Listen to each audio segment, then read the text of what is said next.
Hello, my name's David Withers and I'm the Managing Director of Iseki here in the UK. So we're continuing our series of virtual demonstration videos that we shoot in this paddock near my house with a member of my household driving the camera. And whilst these coronavirus restrictions have been lifted somewhat and we are now able to actually come out and do demonstrations at your facility, we've had a lot of people who've enjoyed the videos and have asked for me to continue doing them with other products that we have in our range. So what have we got here today? Today we've got our smallest machine actually. This is the SRA800 brush cutter. And what might you use a brush cutter for? Well, a lot of common uses would be areas that have got away from you. If you've got areas that you'd like to maintain, but they're full of brambles and thistles and stuff like that, and you want to knock that down, this machine will be able to do that for you. Also ideal for maintaining paths, because it's really nice and narrow, ideal for footpaths in woods, through National Trust properties, areas like that. A machine like this will be perfect. It's also really good on slopes, and so if you've got areas that are a little bit slopey and where traction is a challenge, a machine like this can do that very well. So we're going to look at it in a little bit more detail, and we'll start with the engine. So to get at the engine, I have to unscrew this knob here, and then actually this whole panel just moves off, and I can pop that on the floor down there. So what we have here is a 16 horsepower Kawasaki V-twin engine. Very easily accessible, as you can see. This is where you pop the oil in if you need to add oil to the engine, hydrostatic oil. You can see the battery here. So access to the whole machine and the engine area is really, really good. To close it back up, I simply pop this screen back in, put that in place, and then I screw this in place. And there we are, we're back ready to work again. So as on all of the Iseki products, we colour code the levers to make it easier for you to learn what they all do when you're driving the machine. So anything with an orange lever is to do with the traction circuit, the forward movement or the stopping of the machine. Anything yellow is to do with the deck and the power takeoff. So let's have a look at the orange levers first. So in fact we have two methods for driving this machine forwards and backwards. You can see here we've got a hydrostatic pedal treadle here, forwards. Obviously if I press it forwards we go forwards, if I push it backwards it goes backwards. But I can also control it with my hand using this lever here. So you can use hand control or foot control for driving that hydrostatic. This is the throttle, tick over, and full revs is here. And then over here, this is simply the parking brake. I press the brake down and I pull the little lever down. That locks in place. That's the parking brake engaged. If I want to release it, I simply press down and it comes up like that. The final orange lever is this one here. And if I pull that back and lock it in place like that, that's actually locked the differential. So the rear differential is now both wheels will be spinning together rather than the differential working in its normal way. So that's kind of the orange levers. So the yellow levers, as I said, are to do with the control of the deck. And you can see all the numbers here. That's the various heights of cut that we can set the deck to. So to set the height of cut, I move it across, I keep it across to this side, move it up or down as I wish to get the height of cut that I want. Once I'm in the right place, it will spring back over there, and now it's locked in place. So at that point, we're at about a 50 or 60 millimeter height of cut. Once you've got it set at the height of cut you want, you simply throw this over center lever forwards. Now the machine, the PTO is engaged and the deck will be spinning. To turn it off, I simply spring that back, lift the deck up and put it into that position. Final instrument panel that we got at the front here, we've got a fuel gauge, so you can see how much fuel you've got. It's about a 14 litre tank, which gives you quite a good run time. And then a nice big filler cap there, so as you're pouring petrol in, it's not too bad. Key to start, hour meter underneath, and the choke, because obviously this is a petrol machine that we've got running there. And the final thing is an oil light indicator there, which will tell you if your oil pressure is getting low. Really simple, clear, easy to use, easy to understand, well laid out instrument panel.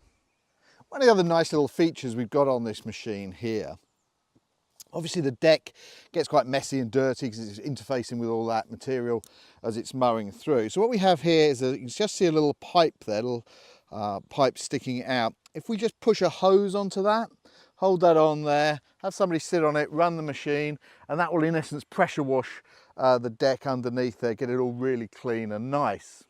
So I've talked you through some of the features that there are on the SRA800, and we talked a little bit about the kind of application. So as you can see here, I'm in amongst some cow parsley, some thistles. This is pretty extreme what I got going on here. It's taller than me. So we're going to make a couple of passes here, and we'll see how the machine copes with this kind of an environment. So we'll just jump on.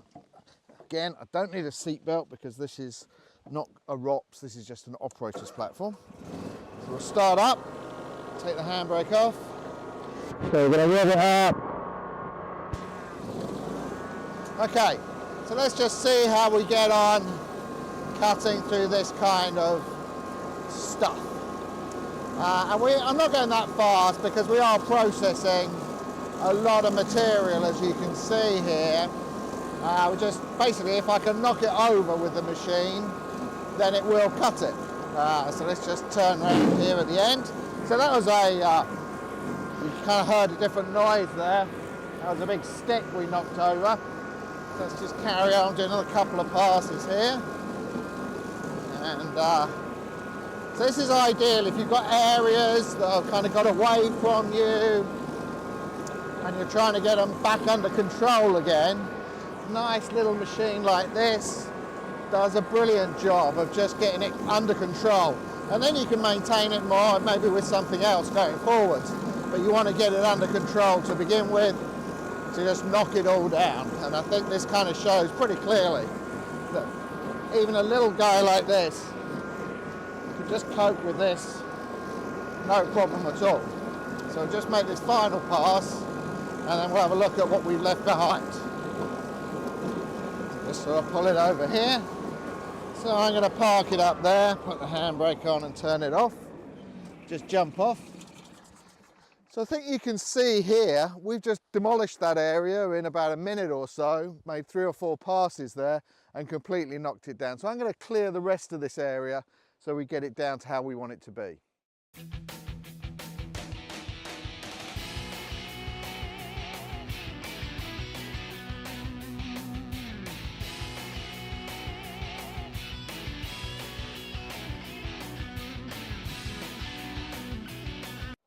That was pretty amazing, really.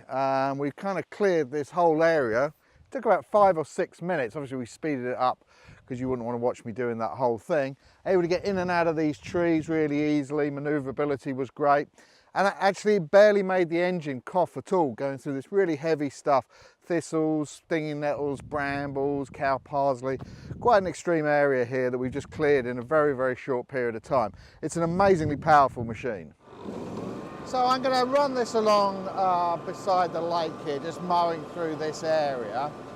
And you should be able to see how we kind of hang on a bank here and come through.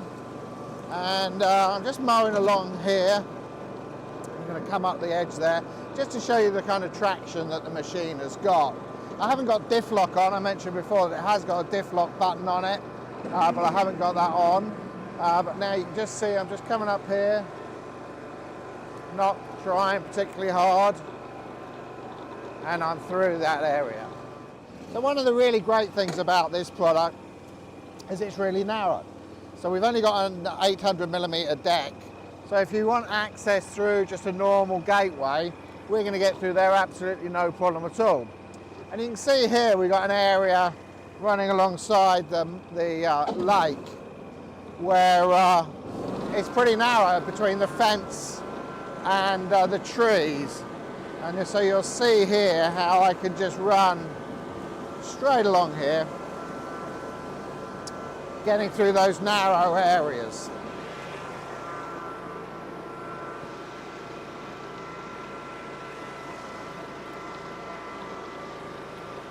Well, what an amazing little machine that was. I mean, the performance there, going through the bramble and the cow parsley and that area, was really staggering, that it could go through there with really no problem at all. The reason it can do that, we've got a big heavy blade under there, just a single blade with swinging tips at the end. So if it hits anything hard, the swinging tips just push out of the way so they don't get damaged.